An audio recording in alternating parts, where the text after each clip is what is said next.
Hey, my name is Claude. I was born in Haiti. And I have two kids. And I was living in New York. Now I'm living in Philly, all by myself. And I really love it, like it. It's beautiful. So I've been coming here since 1971. Wow. Yeah. But I never stay. I come in, spend months, 2 months, go home, and come back. But I decided to stay like 1985. I went to Montreal. I stayed for 5 years. Then I come back here. Yeah, when I'm in the welcome center, try to get my English together. Try to work my GED. I'm from Hong Kong in 1997. I come to Welcome Center learn English.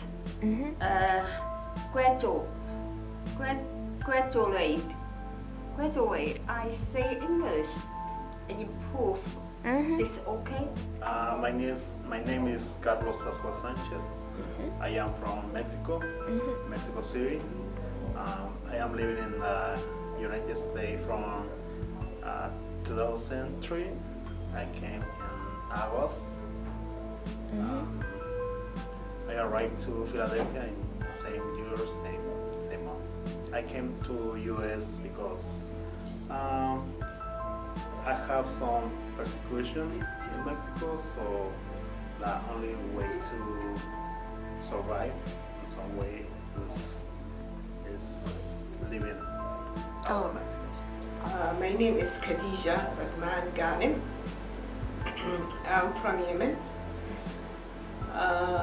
I used to be ambassador for Yemen to India 2010, 2014.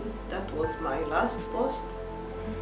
During these years, a lot of changes have been in my country, new revolution, and I support the new revolution, which was not accepted by the ruling party, which I was working for them, and I faced a lot of harassment. And when I went back to Yemen, it was so difficult for me.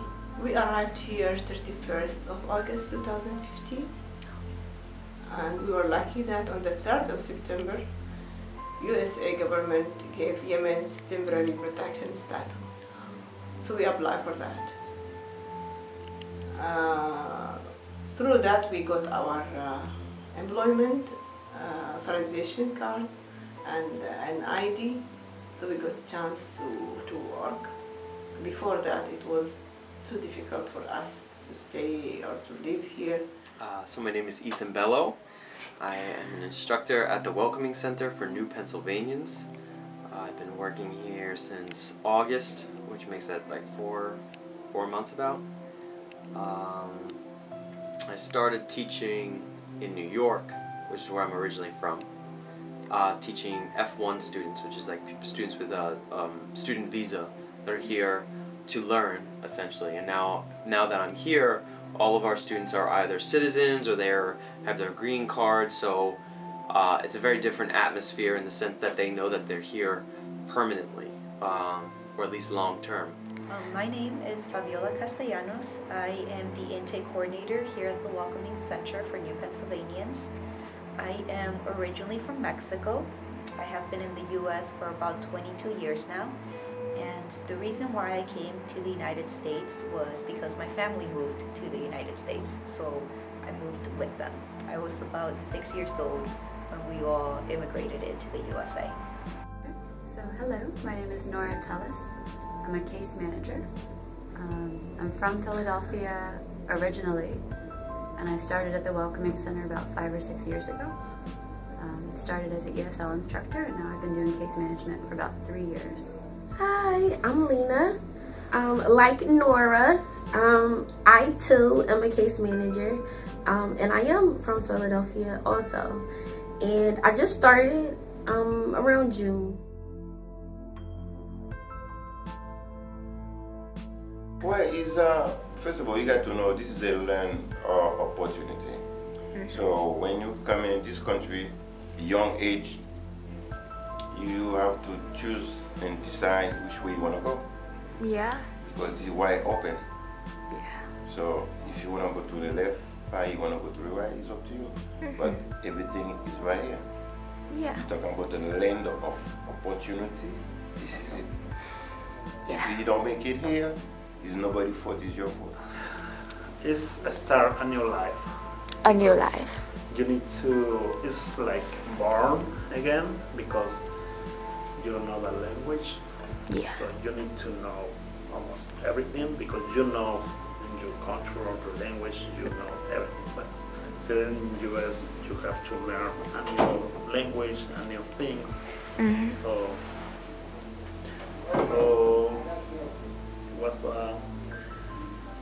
was that some kind of difficult at first because the first thing you need to find a job. Yeah. So, but to find a job, you need to understand to communicate with people. So when you didn't, was a little. And really, Philadelphia is a nice county in the state of Pennsylvania, and a lot of opportunities here. It's only obstacles that they are asking, like I told you, are you US citizen, which I'm not yet, or my family the same, although they are high qualified. Also, you know, they are asking for certificates, you know, or experiences. So this is also obstacles for us. So if you want to get a good job, you have to go to training to get certificate. Yeah. I apply many times as substitute teacher or a teacher. They're asking for a certificate and experiences. Now I have at least, you know, I have 6 months experiences in Northeast Older Adult Center, and now this is the 3rd week for me here. And I think not all the jobs need certificates, but the most things is the experiences. Are you involved or integrated to the administrative system in Philadelphia, or the accounting system, or in the cultural system? This will be like integration between your abroad experiences and qualification and local system here and experiences in Philadelphia. I hope that we will get through that.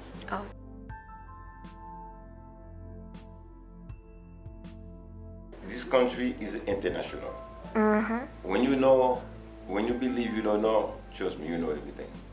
Because you meet with this guy, you speak Chinese, I don't speak Chinese, we're going to find some kind of way to communicate. Because this is America. Yeah. So when I come in, I don't know nothing. And I'm not the only one. A lot of people come in here, they don't speak no English, they don't speak nothing.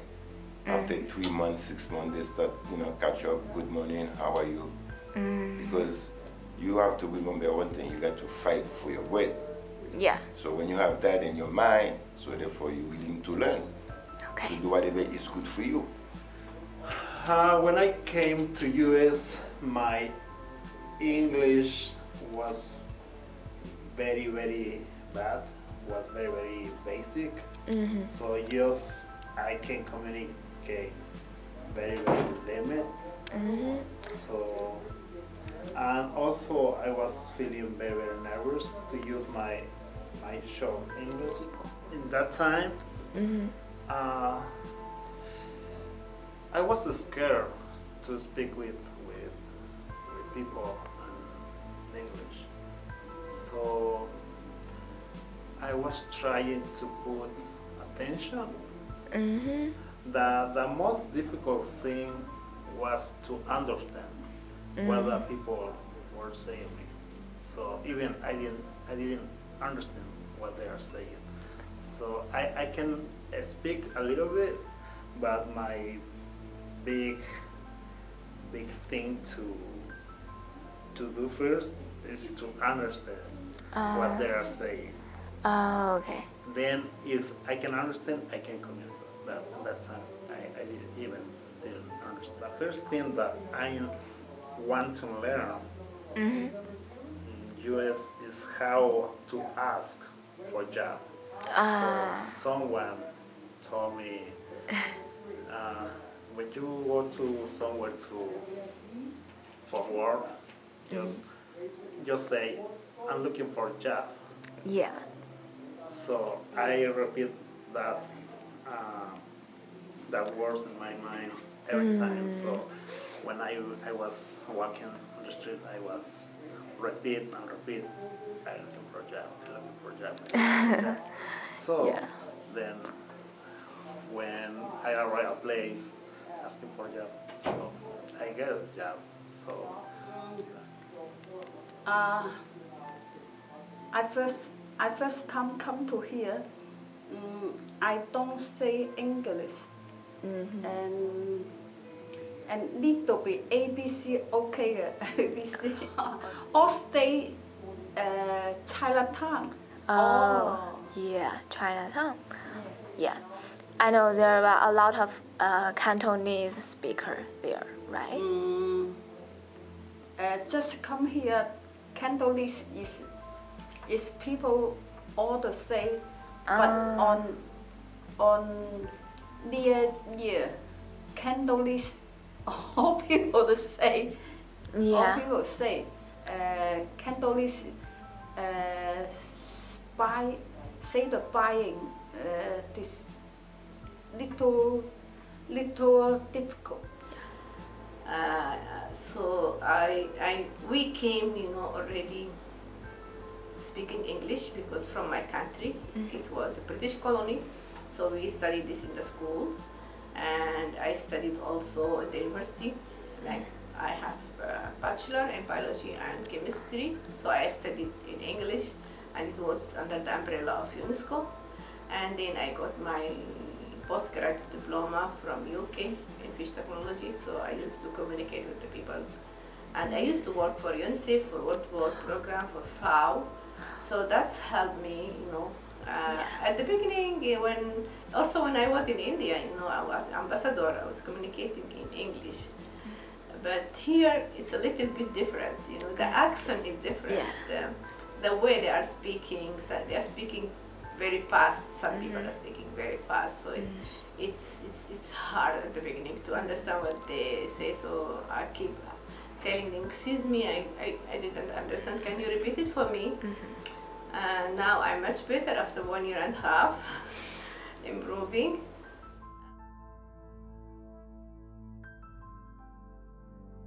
Yes. But that's when the freedom is, I put that in the same package. Package means if you take care of business, then you're gonna have your freedom. Yeah. Because the freedom coming after what? 48 hours. 48 hours. So, you have to go to work, to earn your money, to pay your rent, to pay your bills, to do whatever is necessary. You have to do. So that's the freedom. So if you choose to stay home, you don't want to go to work, you don't want to go to school. So where's the freedom? There's going to be no freedom. Yeah. Because you build your misery. I totally agree. But when you decide that you go to school, because it's two-way, up or down. When you go to school, you go to work, so you're going to up. But when you stay home every day, you're not doing nothing, so you go down. Of course, if you age, I understand that. But when you're young, 25 and up, the freedom is in your pocket. Yeah. You have to use it. In some way, I'm agree. Some way, I am not agree. Okay. It's because you have to do double work. Double work. To be success. To be success. Because you have to learn the language, you have to learn how to move, like your new place. Then you need to be accepted for others. There is I think the most difficult thing. If you are accepted, you can be like you can get the job. Yeah. But if you cannot accept it by others, yeah, it's very difficult. You can work hard, but if you are not accepted, I don't know if a lot of people make fun of us if we don't speak the language. well. Language. So, Okay. There's no. Yeah. Okay. Although it's a nice country and it is a country of freedom and diversity, which I do like it, and I have been here 5 times before. But yeah, representing my country in UN for women empowerment, 2000, 2005, 2007, and 2008. I came as international visitor. I visited 5 states. To be honest, that time I said to myself, I wish that I could stay and live in this country with my family. You know, the rules is here, law was here. You know, you have your rights, even if you have been, you know, attacked or something like that. You can do whatever you want, but you have to take care of the law, you know, Yeah. and the borders. Always there is borders for Yeah. freedom.